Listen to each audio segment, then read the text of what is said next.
phone before. There we are. Yeah. You okay, you're in? And Ian Bruce, straight off the back there. Ian, well done, Ian. Straight in there. Good evening. Well done. I think these YouTubers get a heads up. They get a head start. They always seem to be the first ones to get in on it. Good evening, Ian. How are you? Let us know what's in your glass. And good evening to everyone else as well. Welcome to our latest Blether with. Absolutely delighted with our guest tonight. We've been hunting her down for some time, and eventually she's succumbed to the request and joined us. I think it's more been a work schedule, a hectic diary than avoidance. I hope. We hope so. She's maybe just said, "Yeah, come on. Would you leave me alone?" Hopefully not. Well, I'm coming to you from sunny roads. I've managed to get myself away on holiday. But hopefully you guys are hearing me okay and the stream is okay. We were having a joke just before we joined that my internet is better than it is from Inverurie. So infinitely better. I think I'm just going to stay here, Russell. For the sake of the Blether, I'm going to stay here. Listen, you and Janice and Annette can take the shop, and I think that's how we're going to move forward. We're coping fine without you, Mike. I've been doing tastings, tours. We're fine. We're good. Cool. You can take all the bills as well, and we'll be fine. No, you can pay bills from Greece. That's not a problem. So so thanks for again everyone joining in. If you're watching later on, as always, feel free at the end. So we will launch the Blether recording after. So feel free to throw in any questions, and if we can answer them or get them over to our guests tonight, hopefully we can get some answers for you. If we don't get them tonight, you can join us YouTube, Facebook, and it's also going live on my what's that one called? LinkedIn. LinkedIn as well. So if you've got any of those, feel free to join us. Kat, yes, of course, Kat, you are more than part of the team running the shop. I don't know why I missed you there. So anyway, Russell, what have you got? What's in your glass? Well, there's only one thing. There's only one thing to have in my glass, and that's quite clearly and quite obviously 7 miles down the road at GlenDronach. So I've got a lovely wee drop of the Oloroso handful. So this was the one. What cask was this? 2992. Oh yeah.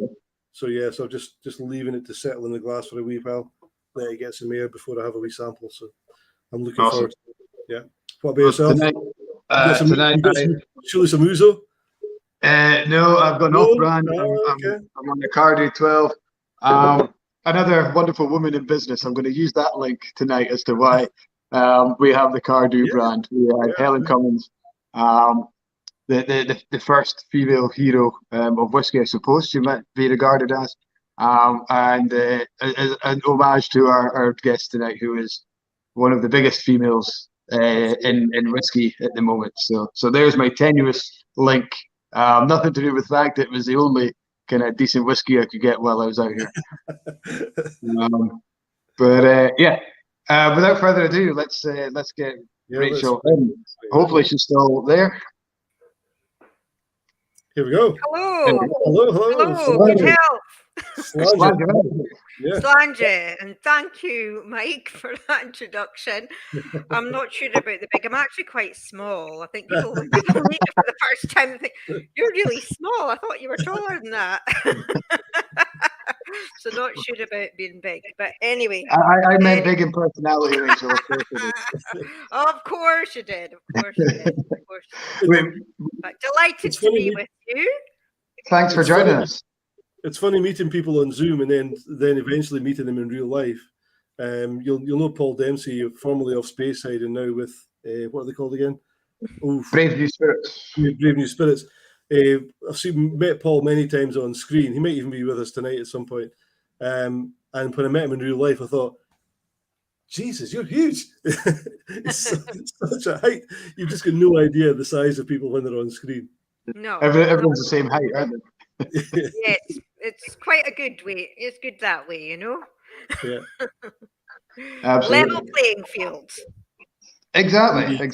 And it's a good way of looking at the role, I think. Obviously, we'd like to be in person all the time, but It's I like that analogy. Yeah, it's everyone's the same height, everyone's the same kind of level when you're talking on Zoom. Yeah. So how's your day been, Rachel? What have you what are you relaxing with? It's good. It's been good. Well, what am I relaxing with is not actually what I've been working on today. You know, I've been working on quite a number of exciting whiskies. One a Benriach that will be coming up. A new one. Actually, a couple of new Benriachs today. Also thinking about another Benriach for next year. And the usual, you know, a combination of lots of MPD, nosing lots of new make. We've just had the peated campaign in August, September at Benriach as well. So, Yep. so nosing that spirit. Also, GlenDronach, you know, it's back up and running. It always, you know, shuts down for a few weeks at the end of July into August. You know, it really it needs to conserve the water in those months, you know. Yeah. It's when it gets dry in Aberdeenshire, so I'm sure you're aware. That's why it's good for the barley, good for the harvest. It means we can't distill as much just because the burn almost runs dry. So yeah, so nosing the new make and putting together some vattings. My bread and butter is this one, GlenDronach 12. My probably my favourite. I hate to say favourite, but but is my kind of go-to dram, no matter the time, no matter the place, you know, the time, whatever. You know, it just is just so beautifully balanced. So yeah, so it's been kind of and lots of meetings as well, of course, today.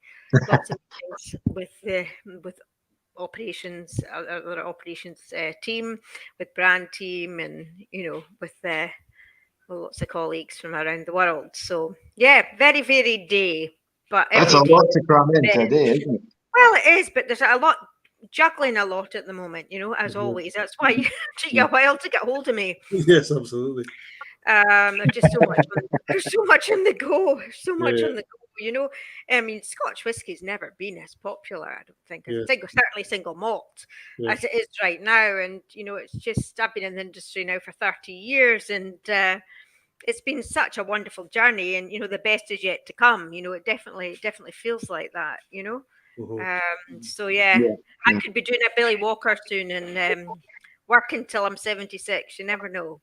Well, not that soon. It's quite a while off. You've got a long way to go before you. I've got a bit to go. I've got a bit to go, but you know, I think Billy. I myself, obviously, I worked with Billy for a wee bit whilst he moved on, and I kind of came into the realm of GlenDronach, Benriach, and Glenglassaugh. And I think we're both very aligned in our way of thinking, you know, very much wanting to create the ultimate single malt, you know, the best possible. And that's what drives me forward. I'm sure what drives him forward. Yeah, absolutely. It gets under your skin though, doesn't it? The whiskey industry. When you're in it, it's very hard to kind of get out of it. Oh no!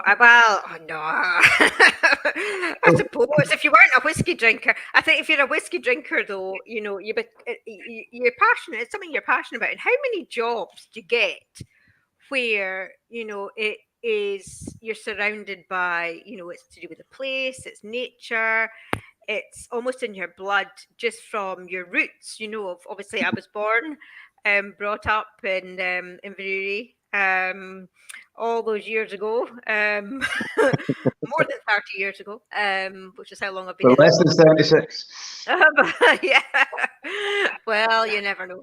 But yeah, so it's been an amazing journey, you know. If you just to be in, you know, working, you know, in the farms and picking tatty hiking in the October holidays. We're now nearly coming up to that as a Quine back in the day, and you know, being the young farmers and everything, and seeing the barley growing, and then to actually, you know, being able to make it and be responsible for the quality of every bottle, basically with the liquid in the glass that goes out the door, and seeing it enjoyed by people not only in Aberdeenshire but all over the world. I don't think you could get much better than that, to be honest. I can't think of a job, and it's bringing pleasure to people as well. It's the finest spirit in the world, in my view. When you were young and at school and doing the tatty houking and helping out in the farm and all that kind of thing, did you ever imagine the career path that you've ended up on? No, actually, because I suppose it was interesting. I had a wonderful upbringing in Inverurie because I was in the Young Farmers. I was good friends with the Mitchells from Mitchell's Dairy. I used to go there for my lunch every day. And I used to perform in the town hall, dancing and acting and whatnot. Oh, wow. And then also, so that was the kind of, I always think people from Aberdeenshire have a real kind of substance and dedication, extremely hardworking, but at the same time, there's this kind of artistic flair as well. And, that was really kind of my upbringing, a lot of, artistry in Aberdeenshire and music and whatnot as well. And then also this dedication to hard work, but, I started off doing medicine. So yes, no, I didn't think I'd be making whiskey. But yes, I'm glad I changed. Yeah. Because, medicine is such, I just think it's amazing what doctors do every day. Yeah. But for me personally, being able to create something really special that just brings pleasure to the senses, that is just so beautiful. That was my calling. I worked out eventually. Yes. Is there any of the young farmers that you maybe went to school with or were part of that are now farming the barley that you've maybe met across that path again over the years? Yeah, a few. There's not that many. The Mitchells, I suppose. Jane Mitchell and also Judy White. The provost of Aberdeenshire. So Ross, Jane's brother, he's farming arable now, but they used to have the dairy as well, of course, with all the dairy cows. They don't do that anymore. The Makis as well. Kirsten Makis at school with me, and obviously they're famous for their ice cream and their chocolate and crisps. And haggis flavour crisps. Yeah, so that's just up the road, and it's really it's such a fertile landscape, in Aberdeenshire. It's you're never far from some wonderful produce of some sort. Yeah, and the people as well. You mentioned Makis Ice Cream, and of course they were the ice cream, the official ice cream of the 2002 World Cup in Japan and South Korea, which I found quite mind blowing. Yeah, and it's local ice cream. And I love the history, the circular economy that exists in the northeast as well, because the draft from GlenDronach was sent to Makis to feed the cows. So you never know, maybe some GlenDronach filtering through into the ice cream. So we've got, as I said, we've got Paul Dempsey who's watching. He says, "Greetings, good evening, Paul. Jerry Watt and Keith are all on. I think I've seen Ross Jolly on earlier on. So all these guys come popping on saying hello. So good evening to you guys." Yes, and I see Paul quite often. You might be going to the Worshipful Company of Distillers next week, maybe, or next Thursday night. Yes, Thursday night. Yes, next Thursday night. That's yes, that'll be a good do. Looking forward to it. Yeah. Oh, you're going to it? I got invited down by the Morrison Distillers, Blair Aesthetic. Wonderful. So I'll be there. Yeah. Oh, it'll be good to see you then. Really looking forward to it. So we'll man the shop, Mike. Don't worry, you just go and enjoy yourself. It's fine. I'm going to go straight there from Greece, I think. With your kilt. With my kilt on, yes. Yeah. And I don't think I could get the kilt over here with the luggage restrictions. No. But Yeah, but it's getting to that season now, isn't it? Of doing more events. I mean, over the summer, obviously, there was like Whisky Fringe here in Edinburgh and various whisky shows, and there's obviously lots around the world coming up. But we're really getting into it now, with dinners and events. And I think the next one I'm doing is going to be the whisky show. So, which is on the 1st of October. So I don't know if anybody's going to that. That's a London one. So that should be fun. Get out and about. Yeah, absolutely. Out to the big smoke. And it's like you say, there's a lot of kind of dinners and events and awards and all that coming up. I have a UFC, I think, is a couple of weeks as well. So yeah, gets to that season, so it's just trying to juggle it all, You were saying earlier on how big whisky's actually getting, and I guess are you finding that you're noticing that at the events as well when you go to them, that the interest that people have, the knowledge that people have? Yeah, I mean, I don't get out much, so I don't go to that many events, but usually it's Stuart Buchanan, who's our global brand ambassador, or Douglas Cook, who's our head of advocacy. So they get to go out and talk the talk a lot more than me. I'm usually doing quite a good bit of walking the walk, with making the whiskey. But yeah, I mean, it's incredible. There's such a passion. I mean, you notice that the shows. I mean, obviously, I'm on social media. I don't do much on it, but you see how much of a buzz is out there, and I know just from our demand that's we could probably sell 2 or 3 times as much GlenDronach distilled. It's you could turn the clock back and get in a TARDIS and distill more, turn the from 12 years ago, but just really can't. Yeah, we'll blame Billy for that one. He did make it. Yeah, it would have been his time. You're right, 12 years ago.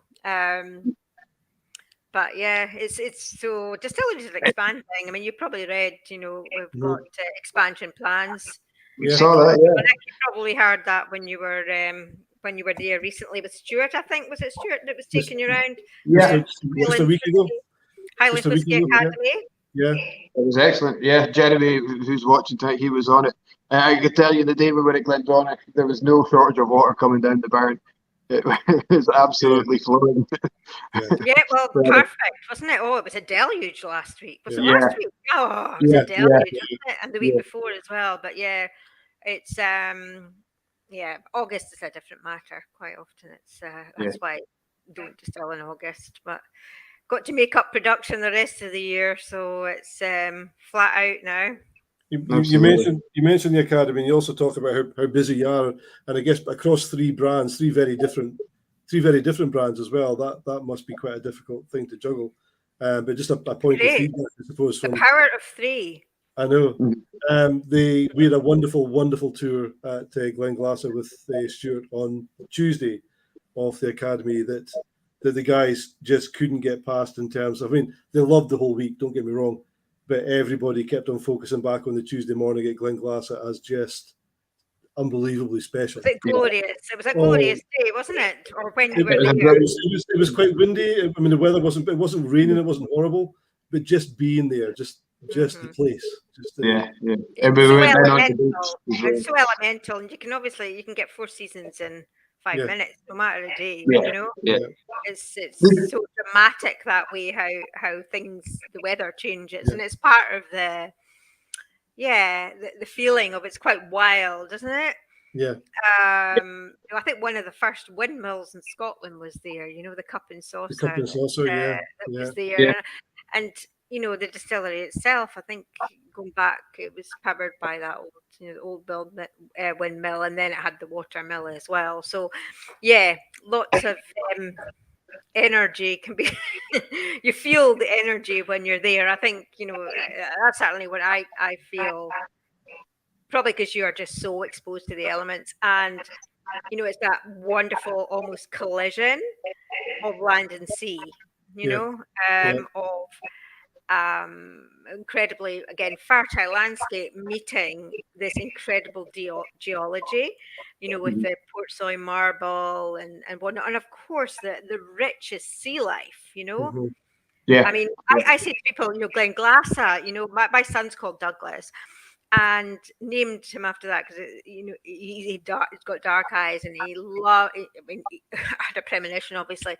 He loves to swim and deep water, and it means dark water. The name Okay. Douglas, glass means water, so I think going to Glenglassaugh, you literally are going into the valley of the water of life. I mean, that's how I feel when I, and just the richness of the landscape and the incredible, the gannets and the dolphins and everything that you see. Stuart was telling us during the academy about how the guys, the distillers of the day, tried to distill that kind of character out of it because it wasn't having it. No, yeah. You know what I was saying to one of the brand people, brand team last week. I was saying, I think of Glenglassaugh in the way I think about nature. Nature is so much bigger than all of us, and no matter what we do, we can influence it, of course, to a certain degree, but it's so much bigger than us. In its tempestuous nature, it can't be changed, really. It's so powerful.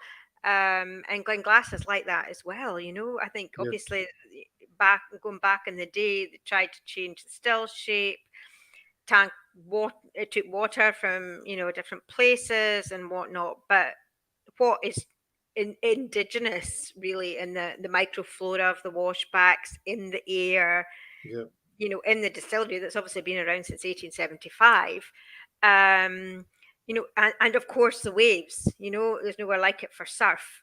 And when you're that close to surf, the surf releases so much into the atmosphere from nature. Well, it's more actually the natural microflora that can then have an impact on the fermentation, that can then give you all these incredible, luscious tropical fruit notes right off the still. I don't know if you experienced that, but you get this, incredible, luscious tropical fruit, just, this salt-laced elixir. It's almost syrupy as well, and there's nothing like it. I mean, to me, Glenglassaugh is the quintessential coastal malt. It's just got this incredibly almost exotic character of the coast that, like, I've not encountered in any other malt. So it's I mean, people talk of kind of Pulteney or Glenglassaugh or Oban or these kind of coastal, but they don't have that same. I mean, Pulteney's got a freshness to it. I mean, I'm speaking about the competition now, but Oban's quite dry and whatnot. But Glenglassaugh is lush. How many malts can you say? Can you use the word just lush? Yeah, absolutely. You capture it. You just it's the raw nature of the place, and it's not the most picturesque building, but in its kind of style, it's beautiful. The just that kind of angular of the building, the kind of, it's almost like a stegosaurus. It's beautiful. Like waves. There's a little tunnel that goes down to the mill. It's almost like being in a nuclear bunker, which it's kind of thrilling in itself. And it's that way, as we said, the distillery itself doesn't want to be tamed. Doesn't matter what it wants to do. It wants to produce the style it wants to produce. And I just think that's incredible. And right off the still, it's the holy grail for many distillers. And certainly when I worked in with the Japanese many years ago, actually not that many years ago, 6 years ago, when I was at Morrison Bowmore, it was like the tropical character, for example, in really old Bowmore, that was like the holy grail. This is like, wow, this is it. This is paradise. This is the taste of paradise. How do we get it? What is it? What creates this? And my delight on going to Glenglassaugh, and I was like, oh my God, we get this right off the still. It's right from its birth. and then it just gets more and more and more, and just gets more into an elixir as it matures, right through to the most quintessential, obviously, when you get to 50 years old. I mean, you're describing it, you're making me wish I had a bottle here just now. We had some extraordinary whiskies with Stuart last week from Glenglassaugh. Yeah. Is there more pipeline? Because it's not one that we see an awful lot coming out from the distillery. Obviously, we have that wonderful core range. Yeah, revival. Is there anything that we can look forward to in the near future? Oh, yes. Excellent. That's all we need to do. Oh, yes. I have spent a wonderful, with the team, of course, a wonderful past few years, obviously. We had the Benriach rebrand, obviously, first, you can see it's all the new packaging, all the new expressions from Benriach. And, the same way I've been looking at Glenglassaugh and saying, like, what is the essence? That's the quintessence, the essence of Glenglassaugh. How do we make that shine? And of course, it's, for me, it's all about working in harmony with nature, all about working in harmony with that character of the distillery. And it's going to be different what I do with Benriach from what I do with GlenDronach and Glenglassaugh, which is perhaps slightly different from my predecessor, who did lots of experiments with all three, and quite often similar experiments, which was wonderful to see all of this, coming in and tasting it all and discovering it all, and the differences between the distilleries and the same type of casks. But with Glenglassaugh, for me, it was just what is going to amplify the tropical fruit and the elixir, it's got this beautiful it's a paradox going on. It's got body, this ethereal, which I love, and of course rolls on your tongue like the surf. Very different from anything else, and I think some of that salt laced fruit is what carries that and creates that shape on your palate. But yes, for me, it is encapsulating the character of Sandend, the place, everything you've said, Russell, about the place, that sense of place, that lush sense of place. And then also moving along the coast to Portsoy, for example, which I, also love. And what's, it's very close, but very different, within just a few minutes, you've got, this beautiful Crescent Beach. It's very tranquil. It's not that deep, but lots of surf. And then you go to Portsoy, and incredibly deep. Obviously, that's why it's a harbour, and stony, and quite a different feel to it. And I think just taking in these contrasts is what I've been kind of imagining and trying to bring it to life. The beautiful tranquility of Sandend and the more deep and tempestuous nature, for example, of being out in a fishing boat in Portsoy. So that's my imagination going on here, but that's kind of feeding into the whiskies I'm working on, and what will be created next. It's certainly, it's obvious that it's a distillery you're very passionate about. Is there any word on the visitor centre? Can we expect to see people coming back into there? Yeah, I think it's just taking a wee bit of time, obviously. I mean, after COVID and everything, obviously visitor centres have kind of closed. And then we had the investment in Benriach Visitor Centre, obviously, in tandem with the new range. With the rebrand, and similarly with GlenDronach, obviously we invested in was investment in the visitor centre there. So with Glenglassaugh, I think it's just a matter of time. I don't think it'll be that long, but all has to come together. For greatest to most reflect the home place. And all that takes a wee bit of time to kind of do it really, really, really well. Yeah.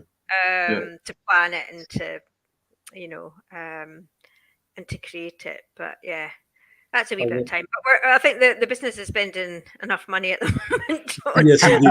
looking at the expansion of GlenDronach, and obviously warehousing space as well. So, you know, we're having to build new warehouses because the investment is great in distilling, that, you know, we don't have enough space for all our casks. Yeah, and I'm just a big fan of of maturing, if possible, at the distillery site. So as long as it's nearly kind of at least 70% of the distillery site, I'm happy. But it'd be great, you know, if it's 100%, even happier. You know. So there's a lot of love for Glenglassaugh and GlenDronach out there, and we should never ever forget Benriach. But I love Matthew's comment here just now. We're talking about Sandé and the Portsoy. Just along the coast, we've got the Broch. we're all Aberdeenshire lovers here. So from the Broch, we love the Broch as well, Matthew and Kinnaird. You guys are doing great work there as well.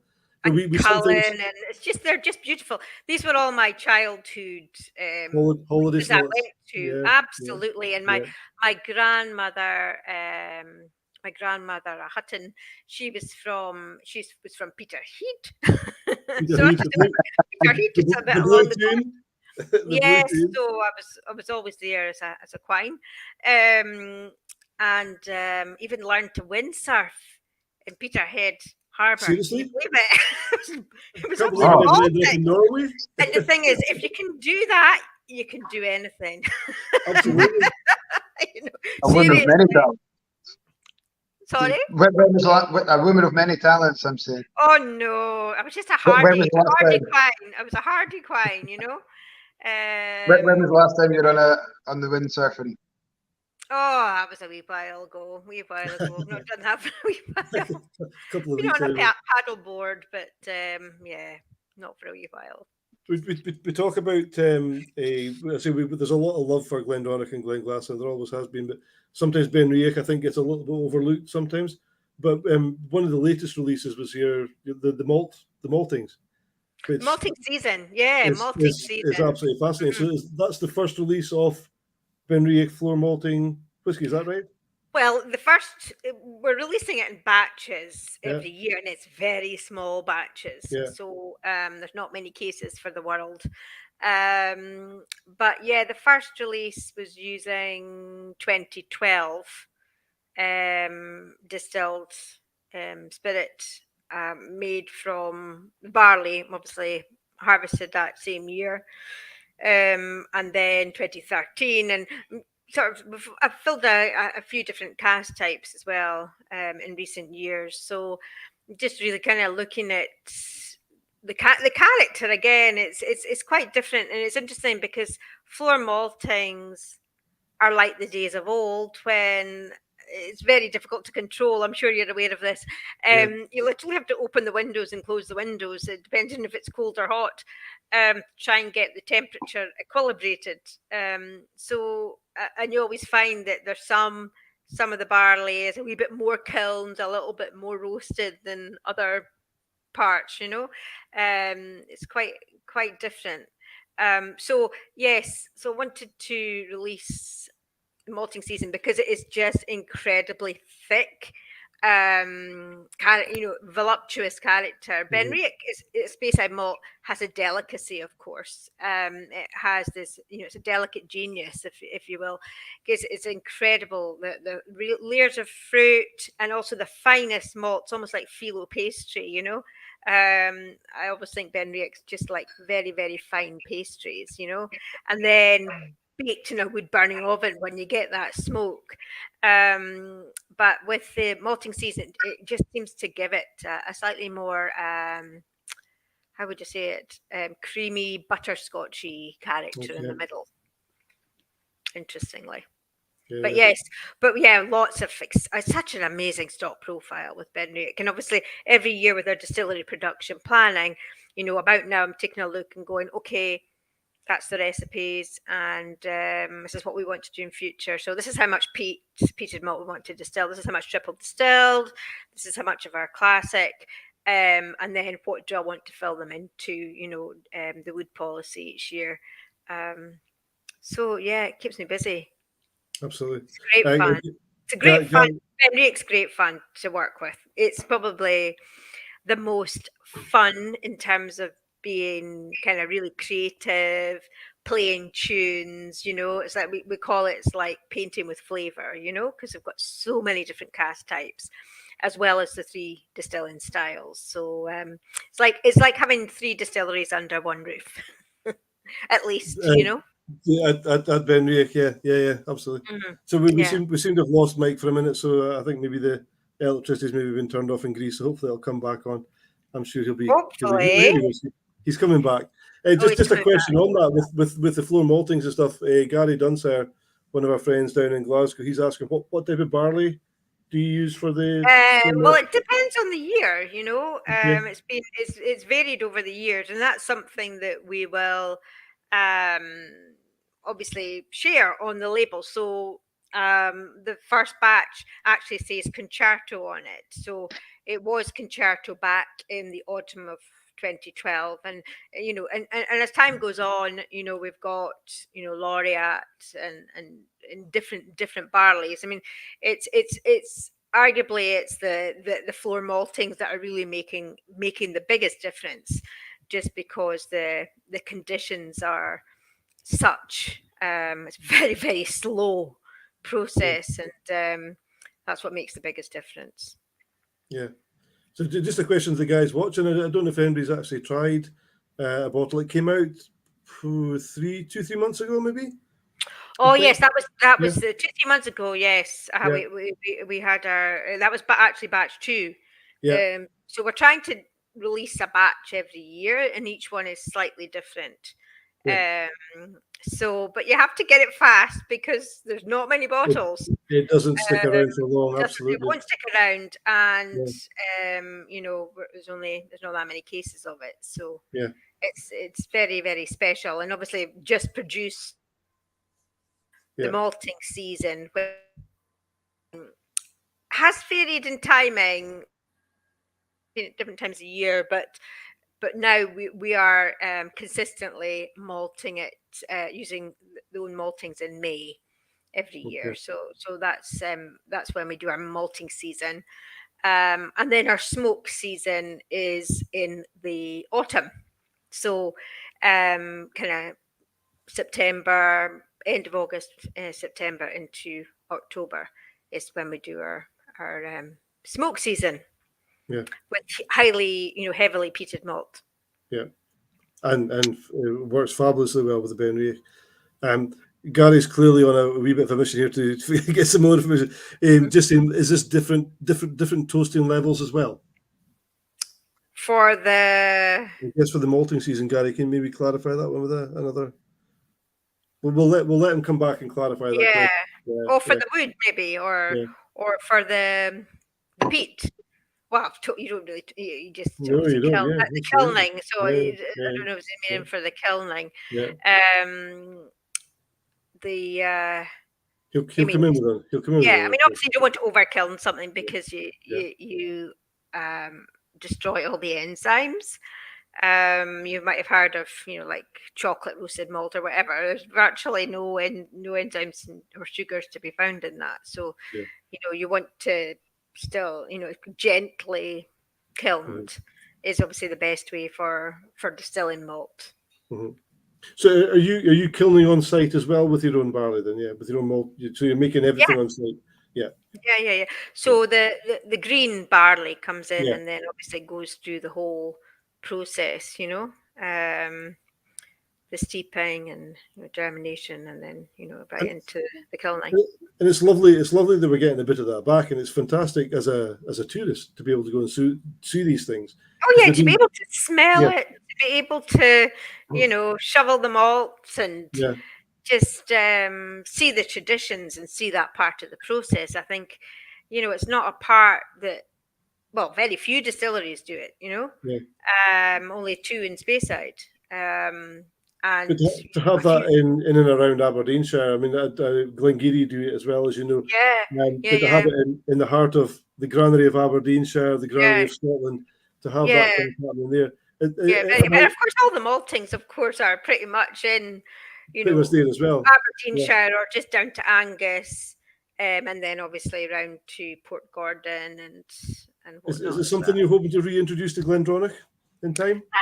Well, we could, I suppose, but the big difference, GlenDronach again is a character. It's like a lot of, like I said for Glenglassaugh, but in a very different way. Down in the valley of the Brambles, the character is coming from that sense of place. It's coming from the wooden washbacks that. Wooden washbacks I'm a big fan of because they really allow the microflora to build up over time that comes from the atmosphere as well as from the wash.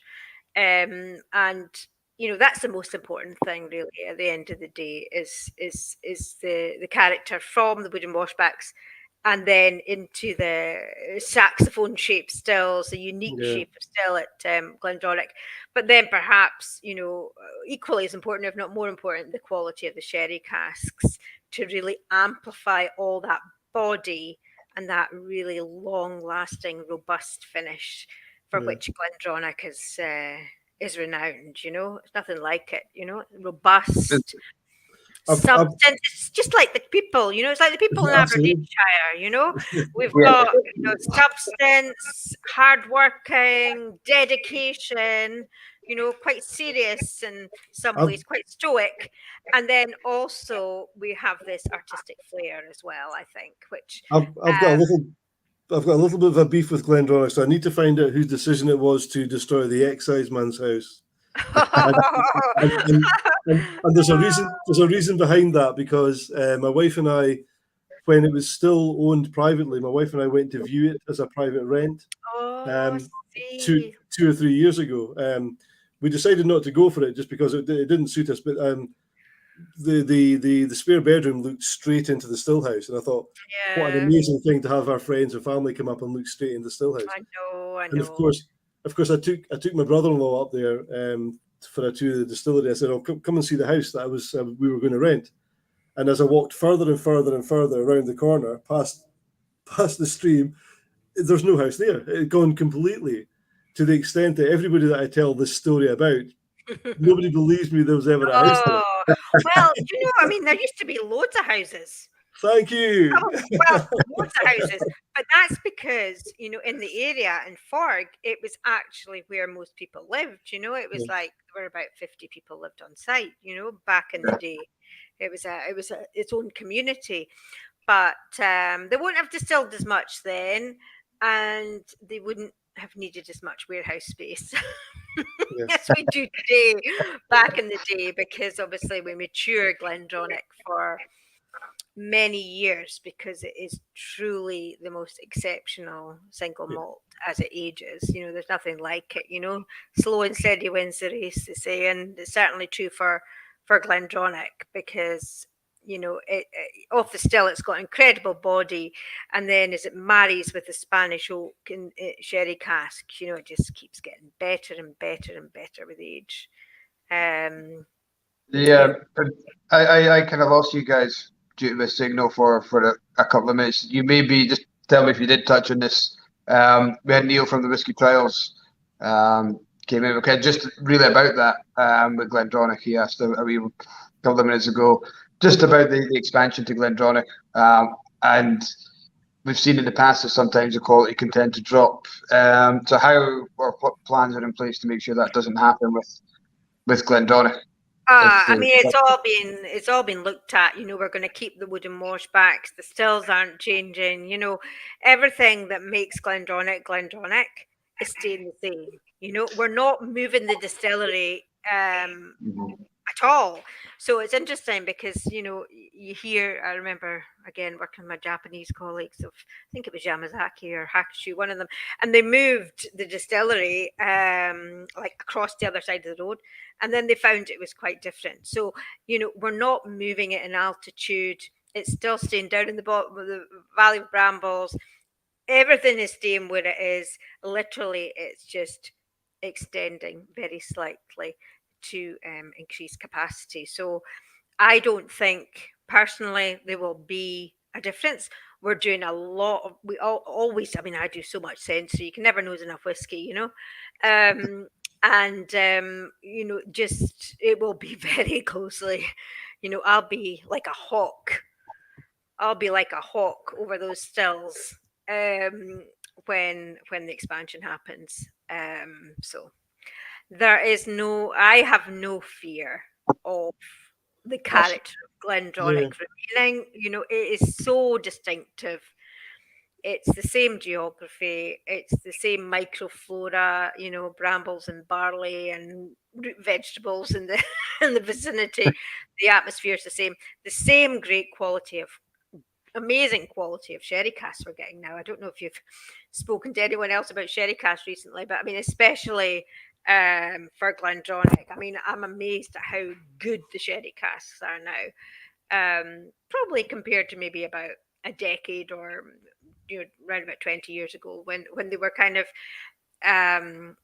obviously starting to diminish with sherry not being bottled in the UK anymore.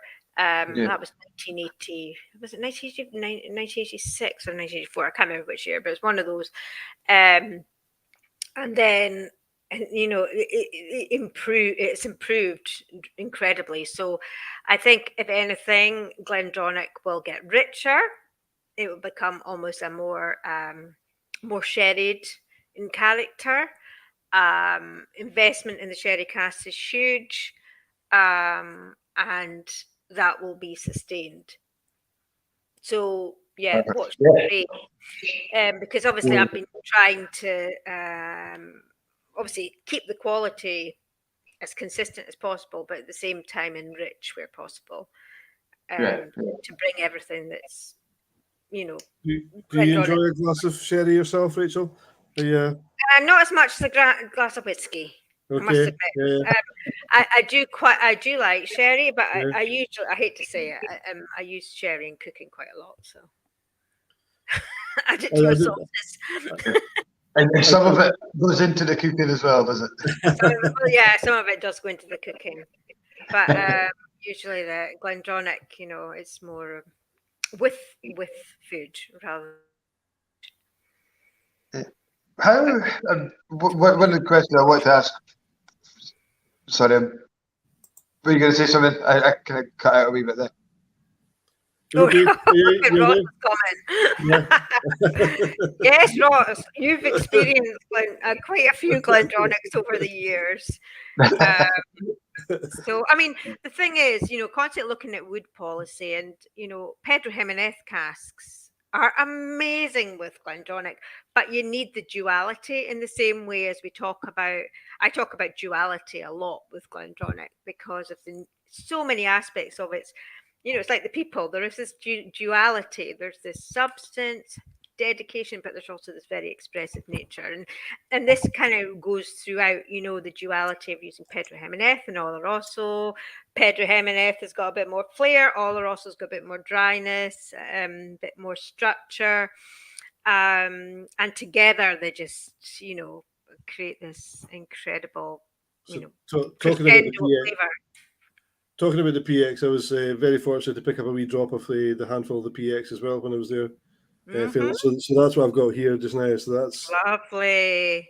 Well, I love the hand fills. Obviously, usually pick a younger one and an older one, so people can pick and choose, buy both, or whatever they can stretch to. But usually we have PX and Oloroso on offer because some people prefer that drier, firmer style of Oloroso, and some people prefer the more how would I describe it? The slightly more indulgent character of Pedro Jimenez that is all encompassing. I think Pedro Jimenez, it almost kind of is like a swathe of velvet on your palate, from the front to the back, and then Oloroso kind of gives you a little bit more acidity and dryness. So it's the perfect balance, and I'm obviously always kind of fine tuning the PX to Oloroso. But it just works so well with GlenDronach, both of them, to be honest. As does ports. I mean, less so. I've obviously, since I've been with GlenDronach, I've been, thinking about what else might try, and ruby port does work incredibly well. We've obviously got a ruby port expression at 46% at the moment, which is just like being, it's like summertime when I used to pick the berries, pick the brambles, barberries. Still going strong. The best berries you can get from barberries. And it's got that really jammy character, and I think it does. It adds another dimension to GlenDronach. But I think red wine casks and sherry casks, especially. Sherry casks is where the sherry cask mastery is what we do. We spend so much time. I spend most time sampling thousands of sherry casks, to be honest. It must be difficult for you as well, because we've kind of spoken about all three distilleries on their own. And I always imagined you going into work and you say, right, today I've got my GlenDronach head on. Totally. Tomorrow I've got my Glenglassaugh head on. But you mentioned there today at the start of the show, describing your day, you've done a bit of everything. How easy is it to switch on? Yeah, it's not a typical day. I'll tend to focus, really deep dive, be like that Gannet.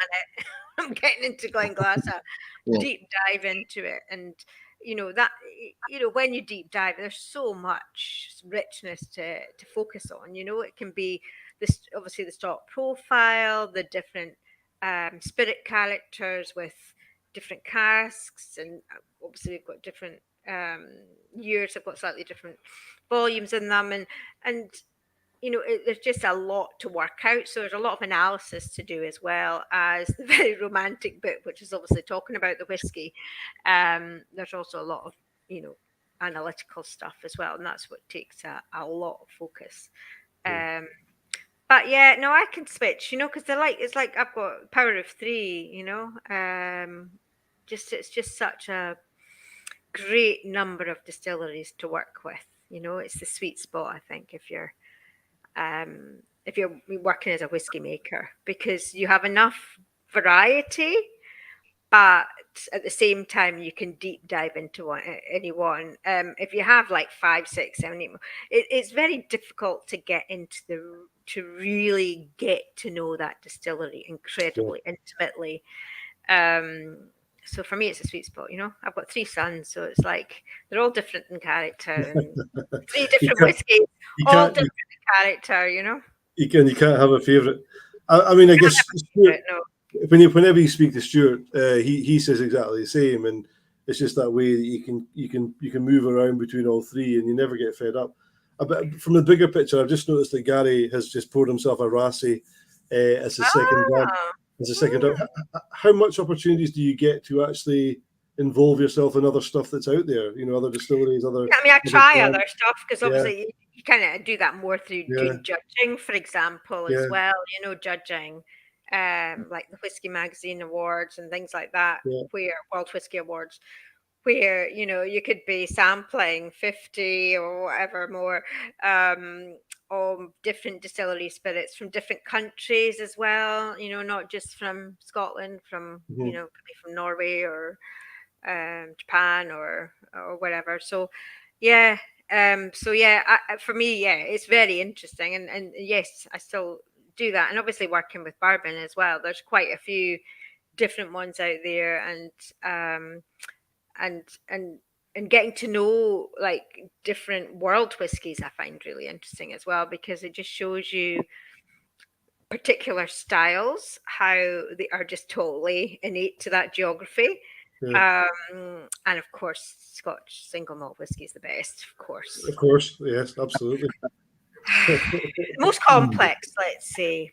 I'm going to say that it's for me, just because it can live a long life. Whereas very few, after 10 years in the US, and bourbon is evaporated from the cask. Whereas, we can go up to even 60 years old, Yeah. Do you think that's kind of what ultimately gives us the edge? Is that slow, kind of patient maturation that we can have due to the climate? I think so. I mean, I think that's where you get complexity, isn't it? You get the mellow maturity. It sounds like I'm talking about you, Mike. Or should I say myself or myself? You get the mellow maturity, with I'll take time. that as a compliment. Thank you.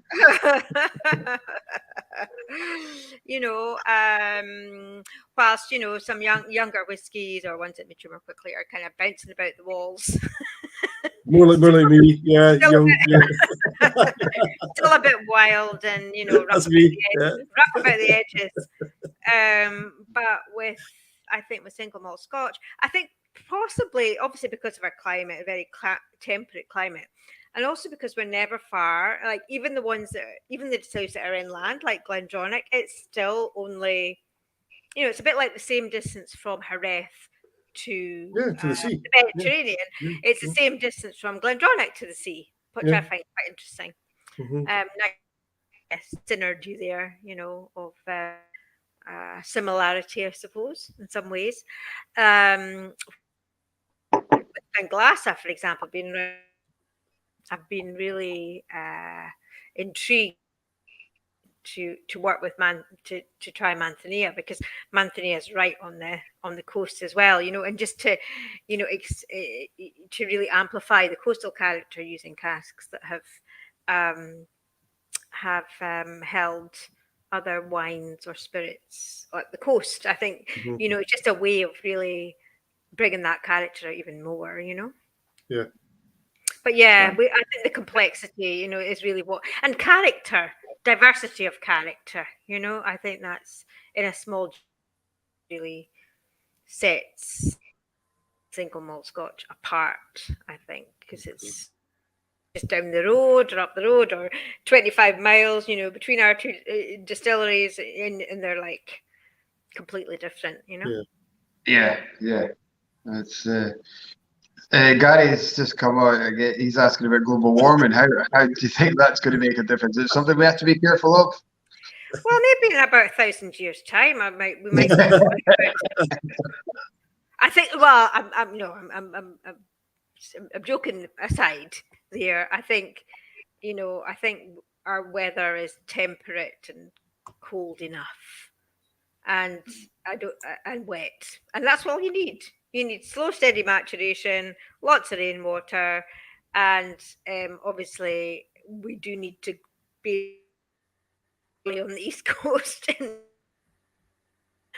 But personally, I don't.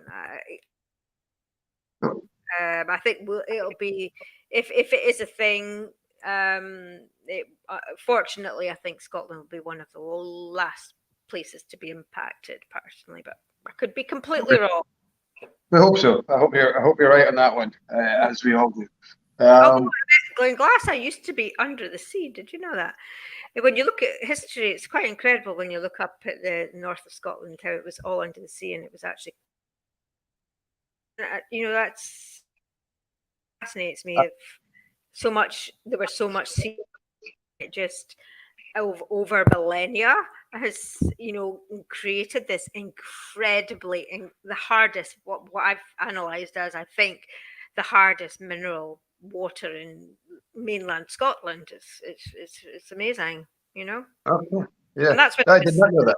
weather was tropical there. Yeah. Very, very, very, very.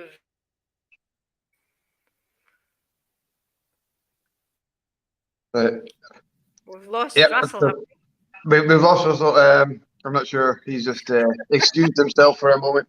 Has he? Okay, that's allowed. That's allowed. Yeah, he's at that age now, I think. Yeah, dinner fash, to say the northeast. Yeah, dinner fash. No rush. Dinner worry. Well, I'm not going anywhere, so. No, because you're in Greece. Why would you want to go anywhere? You're in the warmth. I know. So is there, you spoke a little bit about Manzania and podcast. Is there anything out there that you haven't got your hands on that you would like to play with or maybe try with one of the distilleries? I've been trying lots of different oak. Of course, it has to be made from oak. You know that. For the Scotch whisky definition. So, and there's a good reason for that, because oak is the best for flavour. I think it's, I've tried various things many years ago with cherry wood and whatnot, and it's just not as good.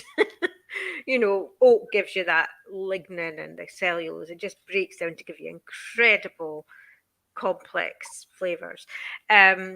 So yeah, I mean, there's probably a few oak species. I have experimented with like Manzania before, and Quercus, with different Quercus varieties, Chinkapin, etc.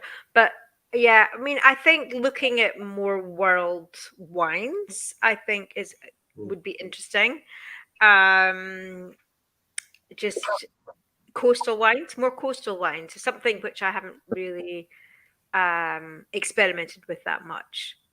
Because there's not that many vineyards right on the coast. But yeah, I'd experiment a bit more, just to again synergize with especially with Glenglassaugh, and yeah, and different kind of chateau wines, maybe with GlenDronach as well, a bit more classical style. And with Benriach, I think there's fun to be had with different virgin oaks, different toasting and charring levels, and different combinations again, because obviously the new Benriach range, when it was relaunched, was when obviously done experiments and started playing tunes and painting with flavour, as we say. So I found that, smoke and marsala went really well, for example, in the Smoky 12, with the cherry and bourbon, it all just seemed to work. And then in the Benriach 12, I mean, that was a real eureka moment when I put together the Benriach 12, which was predominantly sherry, but also with a little bit of bourbon, just to cut through the heavier sherry notes, and then the port just to bring that lovely autumn fruitiness into it, So playing tunes with different casks and different cask types in combination there's an infinite number of different things we can do. And then when you throw in, different distilling styles, or obviously different peating levels, there's a world of flavor out there to be had, and there's lots of space for creating something new. Talking about new, and talking about old, I'm old. I've been on tour. I've been on tour all day today, so I've drunk a gallon of water. So I apologise, and I'm not any younger. So not a gallon of whiskey, a gallon of water. A gallon of water. So glad to hear it. just a little comfort break there, so guys. So you didn't need to know very that. Healthy, very healthy. You all knew that's when I disappeared away to. But talking about new and talking about succession, what's it been like having? Kirsten, yeah. What's it it's been like great fun. Great fun, Yeah, before Kirsten had Brendan, but then Brendan had to go back to Canada, for personal reasons. But it's been wonderful, because as much as she says, I'm being a mentor to her, I'm also learning things from her, as well, and getting the insights of a millennial, into the world of whiskey as well. I think is something really, really important, because they're the future. And, getting fresh ideas is really important. And yeah, I mean, she's just a lovely person as well, and very, very skilled at, both the analytical side and the sensory side, which is what you need, obviously, to go through the ranks, work your way up, and know that, the nose knows. Eventually you work. Eventually you don't have to think too hard about things. By the time you've been doing this for 30 years. So it's just really been, showing her the ropes, a great help. You know, I've been kind of tasking her with sampling all the single casks, you know, to get to know her, so her senses can get to know all the different casks and distilling styles and different ages. So there's that. You know, you can never nose enough whiskey. Really important. So she's been doing a lot of that, a lot of nosing, and helping me with the selection of the single casks in particular, and also an MPD as well. Yeah. The other side of the coin, young Rachel, you're still young, but obviously younger Rachel. Who were your biggest influences coming through? Who were the people? I think it was Jim Swan. It was my time at Scotch Whisky Research Institute, because I think, you know, going straight there in 30 years ago, going straight there and then being able to work with all the distilleries in Scotland, because you know, distilleries, a lot of them are all members of Scotch Whisky Research Institute, and really getting that the insight from Jim Swan, Dr. Jim Swan, was the biggest, absolutely, because I was right at the start of my career, didn't know much, and being able to be mentored by someone who just knew what was the right high quality. He just had that awareness of both the technical and analytical side again, but also the sense of the consumer and the human side as well, of what's going to work really well. So he was absolutely my greatest influence, because I worked with him as well when I went to Glenmorangie, working on the warehouse projects and doing research, and then working on through Glenmorangie. You know, we worked with Jim to get casks from around the world when he was doing that part, you know, before he went off and worked with loads of other distilleries and set up new distilleries with. He was such a huge influence in a lot of the new distilleries coming through as well, with his kind of SWRI program and all that kind of stuff. Well, it's quality, you know, at the end of the day. I mean, that was what I learned. That was what I was, you know, completely 100% immersed in, was creating the best quality consistently. So understanding the influence of temperature, humidity in different positions of warehousing, understanding, you know, what difference kiln drying or air seasoning did to American oak, or the difference between Spanish and whatnot, and then looking at the sherry cask project with after sherry stopped being bottled in the UK, which was a sherry wood project we looked at. That was really the early 90s. So there was so much richness of research, really, but you know, all that research obviously is really the theory. You know, you're training your brain, discovering things for yourself. So eventually you get to be like, well, I know that I compare myself, but you're closer to Jim Swan in that you just know what the right thing to do is, and it becomes incredible over time. There's so many people speak so fondly of him, and obviously most of us in this side of the industry, and certainly everybody watching, will have had no chance to actually get to know the Jim and get to know the influence. But from your level, there's so many people speak so fondly of him. I mean, how big a hole has this loss been? I mean, if people kind of felt that. Yeah, I think so. Absolutely. I mean, you know, obviously life goes on, and you know, people keep. I think, you know, his influence is what lives on through us, if you know what I mean. It's like a legacy being passed on. You know, obviously you talk about that, you know, passing on knowledge from distiller to distiller or blender to blender. And, you know, I've learned from Jim, and all the work we did together is what I'm now, you know, sharing with Kirsten, who never had a chance to meet him, for example. And also just in making the whiskies and sharing them with people, you know.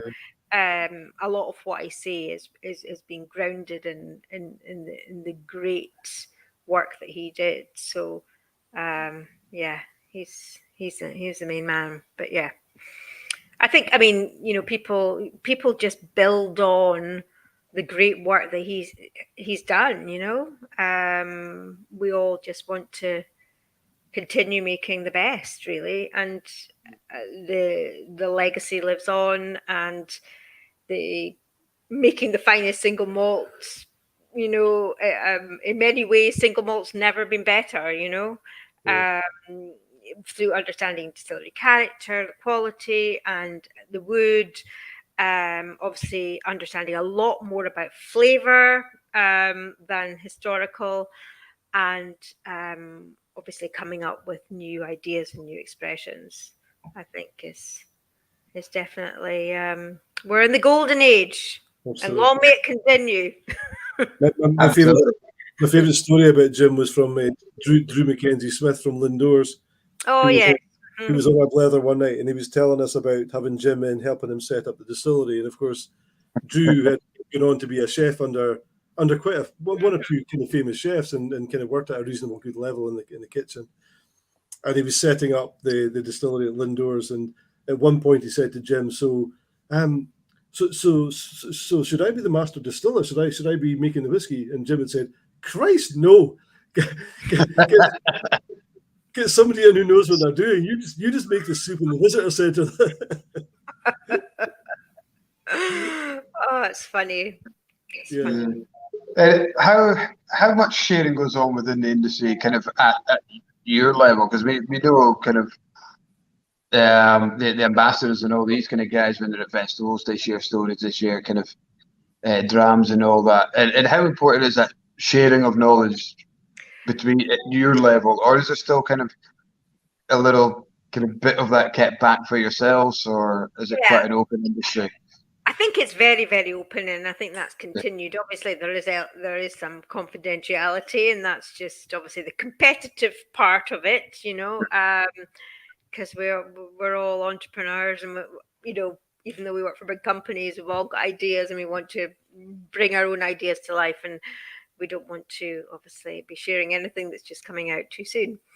But other than that, I think for the collective good of the industry, so, looking at sustainability, looking at, all aspects of sustainability, having especially a sustainable malted barley source of high quality, and sustainable oak of high quality as well, obviously, majority of which comes from the bourbon industry. So they're kind of looking at maturation, looking at flavor, looking at the processes in distilleries, be it conserving energy or water or whatever. All of these aspects are discussed with my counterparts through the Scotch Whisky Association or Scotch Whisky Research Institute. I think for the greater good of the industry, I think there is sharing in that way, just not kind of the really top secret ideas of which products are coming out next. I think it's something we always kind of say, and a lot of the guys in the Blether kind of agree. It's such an open, friendly. I mean, for a worldwide market and industry that truly is global, it's a very small community that kind of run it. Well, maybe not run it, but work in it. And as you say, we've spoken about meeting at the various awards and dinners and shows and all that. You always meet in with people all the time. So it's we have that global impact, but from a very, very small kind of workforce, which is absolutely. I mean, on a local level, it's quite small. On a global level, it's huge. That's what's so rich and wonderful about it. Is that, and also especially obviously during lockdown and whatnot. I was connecting with people in one day from one side of the world to the next. All around the world. Especially with product launches, we'd usually start off in the morning in Australia and Japan, Asia, and then work round to Europe, and then to the UK, and then to the Eastern Seaboard, and then Midwest, and right round to California and Seattle. So, it's just wonderful how technology in many ways has kind of made that easier and made the reach to connect with people over a dram, which we've all got in our hands, to just break down the barriers, the boundaries, the borders, and bring people together. Again, it's that level playing field. Enjoyed and appreciated over the finest single malt Scotch. I don't think any other spirit can do this, to be honest. Not that I've ever known. I don't know. Can you think of one? No, absolutely not. Absolutely not. You put your nose in the glass, and it just takes you on a journey, doesn't it? I mean, this is my 12, but I'm into the brambles. With some chocolate, actually. Take it back to my childhood days. Well, chocolate in between picking my berries. Let's take you back to your teenage years. What was your first experience of whiskey, of your first dram? Oh, well, even when I was younger than that. I mean, I didn't drink it. I just was aware of it. Because my dad, he loved single malt, so it was the most local drams, Glen Garioch and GlenDronach, and then sort of more toward Macallan as well, in the whole area. So there was always single malt in the house, and then my grandmother always. In Inverurie had Glen Garioch as well. Grandmother Stonehaven, she usually has a blend. But I'll forgive her for that. But she was the one, actually, that used to give me a little thimble full when I had earache. Oh, really? Okay. Yeah. So I had earache quite a lot. But it did do the trick. But it was only a wee thimble full. But yes, I mean, it was Hogmanay, then at Christmas, And even now, my dad it's a bottle of 18-year-old Allardyce. That's our Christmas dram with the Christmas pudding. And it's just these occasions, I suppose, that you remember the most. And my dad kind of opening his collection of malt and going, which one do you want to try, and that kind of thing. And then when I was at university, because obviously I went down to Edinburgh University, and I used to have get myself different miniatures. So that's all I could afford, just so I could try all the different malts. So it was very much a hobby to discover them all. But even then, I didn't think I'd be working in the industry. Yeah. And I guess coming and working for GlenDronach after that experience, it must be a little bit like, following your favourite football team and going away and playing football elsewhere and then coming back to coming back home. Absolutely. Yeah, absolutely. I've had such a rich tapestry of experiences. Well, certainly. I mean, in Scotland, but also around the world. I've travelled the whole world talking about whiskey. I mean, less now, but actually a lot. My God, I can't even believe how much I've travelled with whiskey when my kids were very young. And now they've flown the nest. Well, I'm actually doing more back on the bench, whiskey making.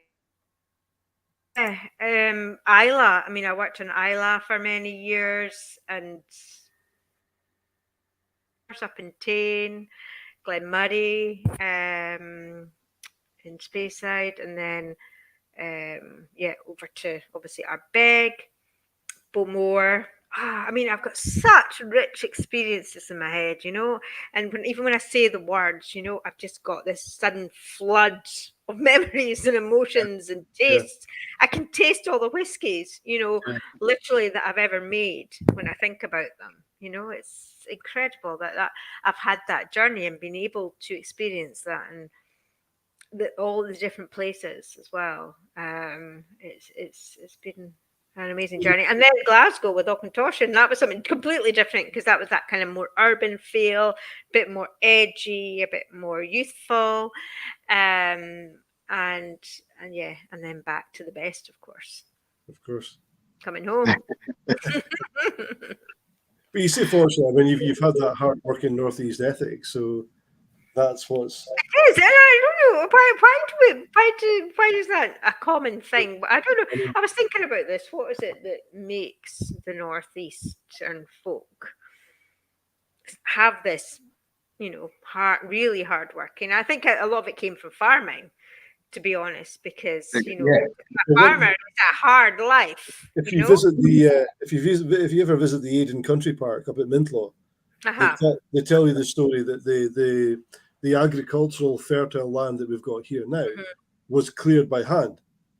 Yes, because it wasn't, and I guess if you're from that kind of descendancy, then you're used to that very, very, very hard labour to clear a bit of ground, to be able to farm it, to grow a crop. And I'm sure that's not unique throughout the world, but certainly for the northeast of Scotland, that looks lush and it looks very fertile. It wasn't like that. It was rocky and it was hard, so it had to be cleared by hand. So I guess there was always that hard working ethic in this part of the world that kind of created that. So and then of course if you go to Peterhead, it's like it's pretty, crazy weather, Yes, pretty exposed to the lifestyle in the trawlers and stuff. Yeah, absolutely. I think well named the Blue Toon. I was once. It's the only place I've ever come close to getting hypothermia. There you go. And that was I went up a long time ago in a previous life. Peterhead drew with Wraith Rovers in the Scottish Cup. They were a Highland League team at the time, and I happened to be up there with the person I was with at the time, and decided that we should go and watch the replay. This is like January in Peterhead, so it was an evening. Let's go and watch the football. It's in Peterhead, so I went along and watched the game. Unfortunately, it went to extra time. I'd only a Wrangler jacket on at the time, a denim jacket and a t-shirt. I was frozen by halftime, so you can understand how I was by full time. And then the next half an hour, I've never been so cold in my life. Awful. And did you win? It actually went to a third replay. Back in so it was all for nothing. It was never played to finish. Well, for me, I feel like that most days that I go and watch my youngest son playing rugby, and I know that the worst is yet to come with the weather. So I'll be getting my layers out for standing on the sidelines. Who's he playing for these days? Oh, my youngest son plays for a team called. He's only just turned 17. Plays for a team called Bats. They're called Bats. Bats. Yeah. So he's still at school, so we'll see. But I've still got my hopes are high for him playing for Scotland. So absolutely, yeah. Well, we'll he came home from a rugby match. I should drag him down tonight, and he's got a huge black eye. Like, don't tell me, I don't want to know. But yeah, he's solid. He's solid. He's definitely built to be a rugby player. But yeah, rugby. So it's a Scottish sport. I think it started in Scotland. I think, but a winter sport. Yeah, a winter. I think so. Yeah. One for playing in the wet. The wet weather. You're surrounded by boys at home then, so how do you I've only got one now. Well, actually, I've got my middle one's going to Tel Aviv for a year. So yeah, you'll be away. How do you get your girl fix? Your girlfriend fix? Well, I do a lot of gardening. So in terms of my more feminine side, I like to garden. I like to nurture my plants and things. Obviously, as well, Kirsten. I've got a great colleague and my assistant. And daughter. Yeah, absolutely. She's my apprentice. My next in line. So that's lovely as well. And lots of mums that I've made friends with over the years as well. But yeah, I enjoy having my boys, I must admit. Absolutely. Yeah. You know, they leave me alone. Leave me in peace.